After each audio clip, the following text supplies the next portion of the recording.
How are you doing? How are you doing, everyone?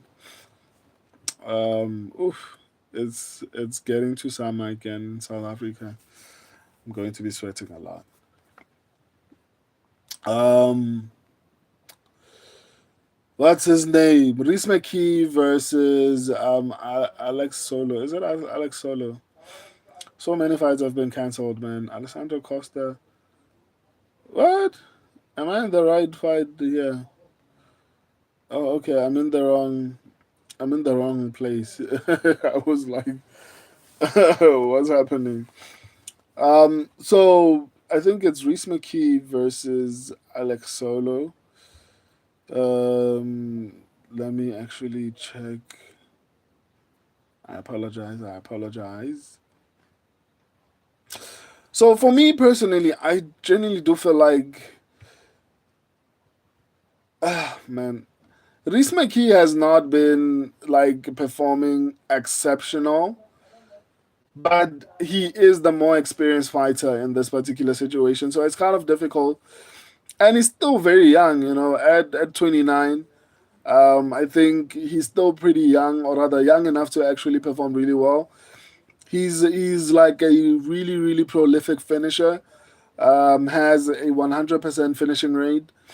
Um, I mean, he's not too bad, man. Especially within the UFC. I think his record is 14-16. I mean, that's not too bad, to be honest. And he's been in the UFC for like 4 fights, or rather 3 fights so far. Um, you know, maybe I'm giving him too much credit. He lost to Angelosa in the UFC and then lost to Chidin Jokwani. I don't know if I should be too hard on him for that. I mean, Angelosa is not that great, um, but Chidin Jokwani is also not too terrible. Daniel Franza was making his debut, so I don't know if I should even be giving him credit for that.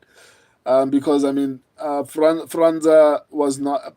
But I remember picking Franza because I felt like he performed really well on the Dana White's Contender Series. Um, so it's kind of hard, but my subscribers have gone with Rhys Mckee. I'm going with Alex Solo. Despite the fact that Alex Solo is basically making his debut in the UFC right now. Am I correct? Yes. He's making his debut in the UFC. I'm I'm honestly worried. I think he looks pretty decent on tape. I think he's really well rounded. I'm worried about the Rhys McKee's finishing rate combined with the little experience that he's had in the UFC, especially because Alex Solo does not necessarily finish fights. He normally goes to a decision. But I think what makes me feel a little bit more confident in him is that he's been fighting at a high level. Um, in the promotion that he was in, he was a champion, and I think he defended 4 times.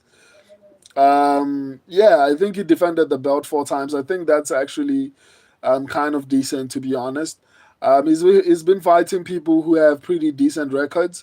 16-7. I mean, that's not great, but that's not too terrible either. 12-5, not too bad. 5-0, not too bad. 15-3, not too bad. 4-0, not too bad. 9-5, not great. 4-0, not bad. 4-0, not bad. 1-0, not bad. Okay, not great. 6-1, not too bad. So I think he's been fighting pretty decently. Like people with decent records. It's kind of hard to actually call this one. I wouldn't blame anyone for going either way. But I'm going with Alex Solo. I think he's going to be a little bit better. He has a bit more momentum. So far, he's undefeated, a little bit younger. I think he's a bit hungrier. Rhys Mckee has been in the UFC for 3 fights and he's only won 1 fight. Um, Maybe you can say, well, the opponents were not that bad, which I agree with. His last fight was a debutant. And I wouldn't blame anyone who's going with Rhys Mckee also because the prospects have not been faring well, especially this year. But I have a feeling about Alex Solo. I don't think Rhys Mckee is that great. So I'm going with Alex Solo. My subscribers are going with Rhys Mckee. I guess we'll see what happens. Yeah, that's the breakdown. I love and appreciate all of you. Until tomorrow, deuces.